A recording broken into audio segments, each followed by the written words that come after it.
path of least resistance, I started choosing the path of most resistance to prepare myself for the journey that was coming my way. And you realize through hard work, you can outwork anybody. No matter how badass they are. It starts with yourself, man. You gotta start diving into those things that you're afraid of. You don't gain confidence by going to the spot that makes you feel good. It's gonna be a false reality. And the second life gives you that challenge, all you wanna do is go back to what gave you confidence. Is that happy spot. No. What gave me confidence was spending years at a kitchen table trying to learn how to read and write on my own. Realizing I can't learn the way you learn. I can't. But I can learn. What gives you confidence is not being afraid. It's overcoming the fear. That's what gives me confidence. It's facing these things, overcoming them. And maybe not overcoming them every day, but facing and facing and facing. Pretty soon like this, you know what, man, this is where it's at. It's not in that comfort zone. It's in the discomfort zone is where my confidence is getting built. Mm-hmm. That's where it's getting built.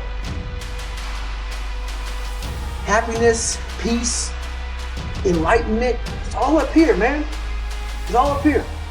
It's all up here. You just gotta be willing to go and face it. And that's the hard part. The physical standard is not what they need to meet. It's a mental standard you must meet in life.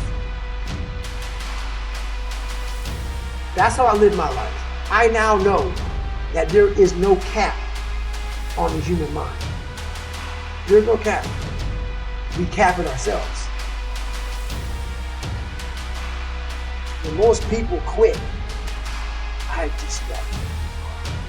And you take that mindset and you learn to flip that around. That's what made me powerful. And my body followed. And so I said, I want to do this. I'm going to give myself a challenge every single day until the fear goes away. Right. And I feel like that's what more of us should be doing. I'm hearing that that's what how you live your life. That's all it is, man. And it helps me feel so much more confident. When you overcome that fear of saying this doesn't have control over me anymore, right. It's like you can get so much more peace. A lot of us speak in hollow words. I used to speak in hollow words.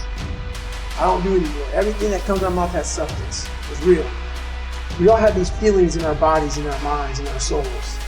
I act on mine. A lot of us who are afraid of something, we allow our minds to choose the path of least resistance, so we go a different route. And I'm afraid of something that's telling me you must do that. Life is one big mind game, and you're playing it with yourself. And you cannot lose perspective of where you've come in life.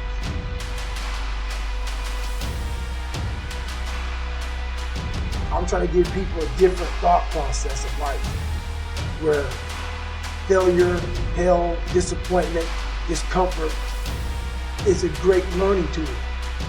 And many people don't understand that, but it's these few moments in life that you have. Like for me, I always talk about it. Rocky 1, round 14. That 1 2-minute and 13-second clip of Rocky getting up when Apollo knocked him down. That one clip, and I was going through a very bad time in my life, I saw what I wanted to be. It wasn't a guy that won. It wasn't a guy that won everything he did. It was a guy that kept getting up after being knocked down. So I realized that 2 minutes and 13 seconds changed my life. That's all it was. I saw something that I needed to be in the world I was living in. Maybe my story will give someone the 2 minutes and 13 seconds they need to change their life. Everybody's got a story. We don't share it on social media. We share our nice life on social media. We all have a dungeon. I'm just willing to talk about mine. Mental toughness isn't something that you sample. It's something that you live in every day. Whenever hardness comes, and you don't know what it is, it may be different for you than it is for me, but you go back to your insecurities. And then when you go back to your insecurities, you then look for comfort within those insecurities. And we all look for that cookie that your mom used to give you when you were sad, when you were sick. We look for our wife or our husband. We look for comfort. It's in those moments you must retrain your mind to think differently in health. The mental standard is you must know how far you've come.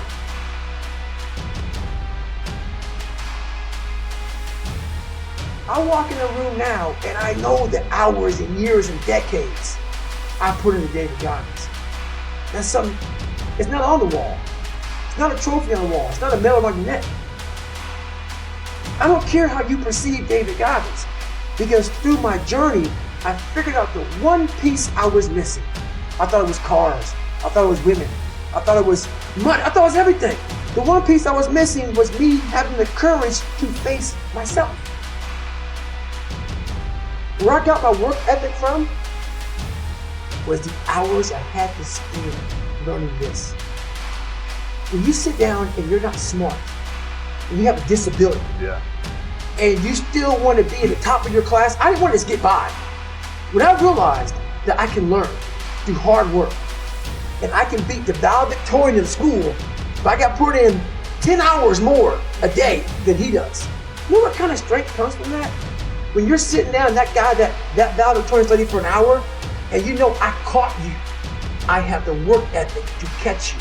That's where David Goggins got really invented. Was at a kitchen table with 20 spiral notebooks that were empty, and then they were full. And when you can go through that, I still have them in my storage unit. You go through these spiral notebooks of your life, and you're like, this is how I learned. This is unbelievable. It wasn't until I got real sick and my life got real quiet. I went from running 205 miles in 39 hours to I couldn't get out of bed. My life was taken from me. And that's when I realized I hadn't taken time to think about what I'd done in my life. I'd done all these things, but there was no finish line. I finished a race of life, and I wouldn't even receive my medal. I go on. I get in the car and I go. When I started figuring out life, that I was leaving so much in the tank. Once I realized, my God, man, I was this dumb, fat kid being bullied, and now I'm a 180-pound person, lost 106 pounds in less than 3 months. Learn to read, learn to do this, learn to do that. I was like, I need more. I was fueling my mind and everything. And I never took time to say, my God, you came from this hell, and you're here. I had come 8,000 miles from where I started. But if you never know that, you're still in a $7 a month place. So it's that quiet place. It's that place by yourself. It's those hours and years and decades by yourself in the grip of life. When life has you by the throat and choking you out, and you're sitting there calm because you're trying to figure it out. You're not panicking. You're not quitting. You're not throwing in the towel. You're saying there's a way around this. And when you figure it out, when life has you gripped in a vice, and you can figure that out, that's when you overcome. That's when you overcome. The journey getting there was harder than going through it. Yeah. You know? So that's the whole thing about life, man. It's that journey that makes you who you are.